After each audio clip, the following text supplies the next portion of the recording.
ইহদি কওমি ফাইন্নাহুম লা ইয়ালামুন। আয় আল্লাহ, আমার এই কওমকে তুমি হেদায়েত দান করে দাও। এরা আজকে বুঝে নাই, এরা আমাকে চিনতে পারে নাই, না চিনার কারণে আমাকে কষ্ট দিয়েছে, পাথর নিক্ষেপ করেছে। আল্লাহ, আমি এদের উপরে অসন্তুষ্ট হই নাই, সবর করলাম, সবরে জামিল অর্জন করলাম।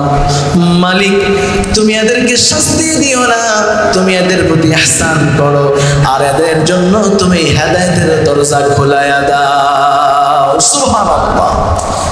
খবর চলে আসলো, আবু জেহেল 1000 সৈন্য নিয়ে বদরের প্রান্তে উপস্থিত হয়ে গেছে। আরব সাগরের পার্শ্ব দিয়ে হেঁটে হেঁটে চলে এসেছে বদরের ময়দানে। খবর চলে আসলো, রাসূল বলল, সাহাবীরা শোনো রে, জিহাদের ডাক এসেছে, জিহাদের ময়দানে যেতে হবে, আর ঘরে বসে থাকা যাবে না। আবু জেহেল 1000 সৈন্য নিয়ে বদরের ময়দানে চলে এসেছে। রাসূল এলান করার সাথে সাথে সাহাবায়ে কেরাম চিৎকার দিয়ে বললেন, লাব্বাইকা ইয়া সাদাইকা ইয়া রাসূলুল্লাহ, আমরা উপস্থিত হয়ে গেছি, জিহাদের জন্য আমরা প্রস্তুত হয়ে গেলাম। কিন্তু সৈন্য গণনা করে দেখা গেল শুধুমাত্র কেবলমাত্র 313 জন জিহাদের সৈন্য দেখা যায়, অথচ অপরদিকে শত্রু দলের 1000 সৈন্য রয়েছে। রাসূলুল্লাহ এলান করে দিলেন, জিহাদের ময়দানের সৈন্য কম। দুইটা বাচ্চা রাসূলের দরবারে আসলেন, ছোট্ট ছোট্ট 2টা বাচ্চা, 13 বছর 14 বছর বয়স, এমন 2টা বাচ্চা আমার রাসূলের কাছে আসলেন। আসার পরে বলছেন, ইয়া রাসূলুল্লাহ, আমরা শুনতে পেরেছি যুদ্ধ সৈন্য নাকি কম হয়ে গেছে, আমরা জিহাদে যেতে চাই, যুদ্ধ করতে চাই। ইয়া রাসূলুল্লাহ, আপনি আমাদেরকে হুকুম দিয়ে দিন, পারমিশন দিয়ে দিন। রাসূল বলছেন, ও আফরার, ছোট্ট বাচ্চারা শোনো রে, তোমাদের বয়স তো অল্প, যুদ্ধ তোমাদের উপরে এখন আল্লাহ তাআলা ফরজ করে নাই, তোমরা প্রাপ্তবয়স্ক হও নাই, সুতরাং আমি তোমাদেরকে হুকুম দিতে পারছি না। বড় ভাই বুদ্ধি করে ডেকে ডেকে বলছেন, ইয়া রাসূলুল্লাহ, শোন, আমি বয়সেও বড়, শক্তিতেও বড়, লম্বায়ও বড় আছি, আমাকে আপনি নিয়ে নিন। ছোট ভাই বলছেন, ইয়া রাসূলুল্লাহ, মিথ্যা বলছেন, ও আমার থেকে বয়সে বড় হতে পারে, শক্তির দিক দিয়ে আমি ইয়া রাসূলুল্লাহ বেশি শক্তিশালী। রাসূল যখন এই দৃশ্য দেখলেন, ছোট ভাই বলছেন, ইয়া রাসূলুল্লাহ, তাহলে লড়াই লাগায় দিন, আমরা পাঞ্জা লড়ি, দেখা যাক কে জিতে। আল্লাহ রাসূল মুগ্ধ হয়ে গেলেন, 2টা আফরার বাচ্চাকে বললেন, তাহলে তোমরা কুস্তি লড়াই করো।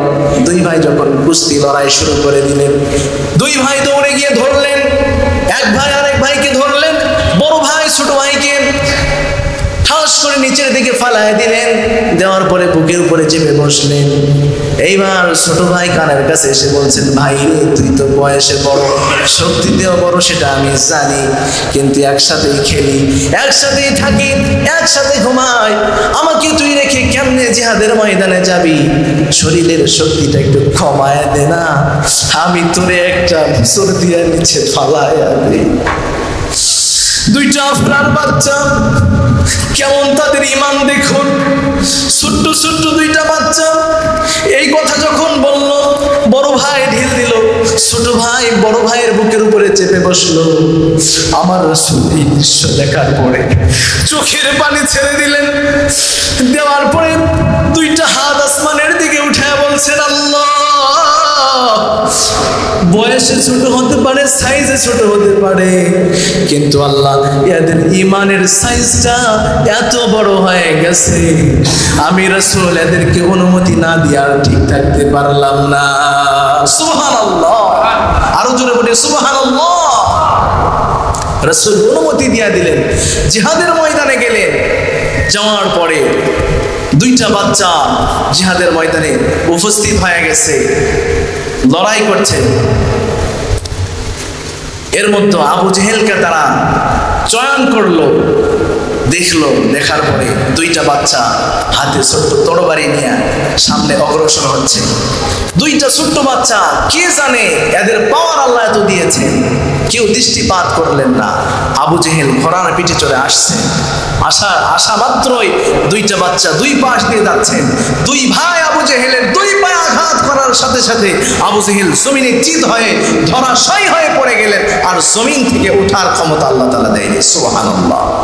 আরেকজন সাহাবী এসে গলার উপর দিয়ে ছুরি চালায়া দিলেন, হত্যা করে ফেললেন। কাফেরেরা দেখে ফেললো লিডারকে হত্যা করা হয়েছে। দেখবেন মৌমাছির চাকে যদি ঢিল দেওয়া হয় অবস্থাটা কেমন হবে, সকল মৌমাছিগুলো চতুর্পার্শ্বে ধরে ফেলবে। যে আবু জেহেলকে আঘাত করেছে কাফেরেরা চতুর্দিকে ঘেরাও করেছে।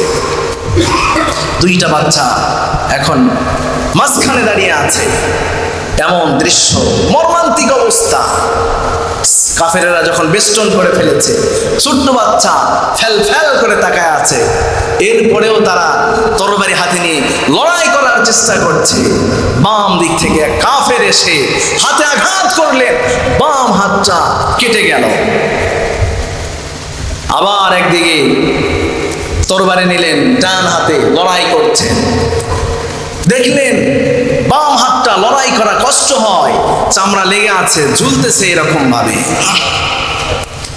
জিহাদ করা যখন কষ্টকর হয়ে গেল, হাত যখন ডিস্টার্ব দেয়, জিহাদের ময়দানে লড়াই করা অবস্থায় চিন্তা করলো এই হাত নিয়ে তো জিহাদ করা সম্ভব নয়। বাম হাতটা ডান পায়ের নিচে দিলেন, দিয়ে এমন জোরে টান মারলেন, চামড়া থেকে হাতটা দ্বিখণ্ডিত হয়ে জমিনে পড়ে গেল। ডান হাতে লড়াই শুরু করলেন, আবার এক কাফের এসে ডান হাতে আঘাত করলেন, ডান হাতটা জমিনে কেটে পড়ে গেল। যাওয়ার পরে বাচ্চাটা বড় ভাই ফেল ফেল করে তাকায় আছেন, আরেকজন কাফের আসলো। আসার পরে গলায় আঘাত করার সাথে সাথে ধরটা একদিকে পড়ে গেল, মাথাটা আরেক দিকে পড়ে গেল। শাহাদাতের তামান্না বরণ করে আল্লাহর রাস্তায় চলে গেল। এই জিহাদটা ছিল 17 রমাদান, রমাদানুল মুবারকের 17 তারিখ। বাচ্চা দুইটা জানায় দিল, ও দুনিয়ার মানুষ শুনো, রমাদান মাস শুধু না খেয়ে থাকা ত্যাগ করার মাস নয়, রমাদান মাস এমন একটা মাস নিজেকে রবের জন্য সঁপে দেওয়ার মাস, জিহাদের মাস, যুদ্ধের ময়দানে জীবনকে উৎসর্গ করে দেওয়ার মাস। সুবহানাল্লাহ। শহীদ হয়ে গেলেন প্রিয় ভাইয়েরা আমার। তাহলে এই বদর প্রান্তর একটা ঐতিহাসিক জায়গা, যেখানে আমার রাসূল নিজে যুদ্ধ করেছেন, এইরকম মর্মান্তিক ঘটনা ঘটেছে। আমরা যদি আল্লাহর ঘর জিয়ারত করতে যাই তাহলে এই জায়গাগুলো আমরা দেখতে পারবো। আর এগুলোর মাঝে রয়ে গেছে আল্লাহ পাকের নিদর্শন, আর এই নিদর্শন যে যত বেশি দেখবে তার ঈমান তত বেড়ে যাবে। সুবহানাল্লাহ পড়েন প্রিয় ভাইয়েরা আমার। তাহলে এগুলো থেকে আমাদের শিক্ষা কি? এই যে ঘটনাগুলো, এই যে জায়গাগুলো, এগুলো রাসূল আমাদের জন্য নিদর্শন রেখে গেছেন যে রাসূল চলে যাবেন, পরবর্তী উম্মতগুলো আসবে, রাসূল পাবে না, কিন্তু এই বিষয়গুলো দেখবে, এগুলো জানবে। এই স্থানগুলো যখন অবলোকন করবে, স্বচক্ষে দেখবে, পায়ে হাঁটবে, এদের ঈমানগুলো বেড়ে যাবে। সুবহানাল্লাহ, সুবহানাল্লাহ। প্রিয় ভাইরা আমার, তাহলে ফিহি আয়াতুন বাইয়িনাত, তাহলে আল্লাহ তাআলা সেখানে কি রেখে দিয়েছেন? নিদর্শন আছে। এই যে নিদর্শনগুলো আমাদের দেখা দরকার আছে না? আছে। আল্লাহ তাআলা বলেছেন, বান্দা সফর করো, যত সফর করবে তত তোমার ঈমান বেড়ে যাবে। সুবহানাল্লাহ, সুবহানাল্লাহ। প্রিয় ভাইয়েরা আমার, পৃথিবীতে আল্লাহ পাকের ঘর জিয়ারত করা এর চেয়ে দামি সফর আর কিছু হতে পারে না, এর থেকে দামি সফর আর কিছু হতে পারেই না। কারণ আপনি যে ঘর জিয়ারত করার জন্য যাচ্ছেন, এই ঘরের মর্যাদা আপনি জানেন কত মর্যাদা, আর এই ঘরের মজবুতি কেমন জানেন? প্রিয় ভাইরা আমার, আল্লাহ তাআলা এই বাইতুল্লাহ, খানায়ে কাবা এমন একটা জায়গায় আল্লাহ তাআলা নির্মাণ করেছেন, এর একটা ইতিহাস রয়েছে। রাসূলুল্লাহ যখন মেরাজে গেলেন, রাসূল বলছেন, সাহাবীরা শোনো, আল্লাহ পাক সাত আসমানের উপরেও একটা বাইতুল্লাহ নির্মাণ করে রেখেছেন, সেটাকে বলা হয় বাইতুল মামুর। কি বলা হয়? বাইতুল মামুর, যেটা ফেরেশতাদের কাবা, যেখানে ফেরেশতারা জিয়ারত করে।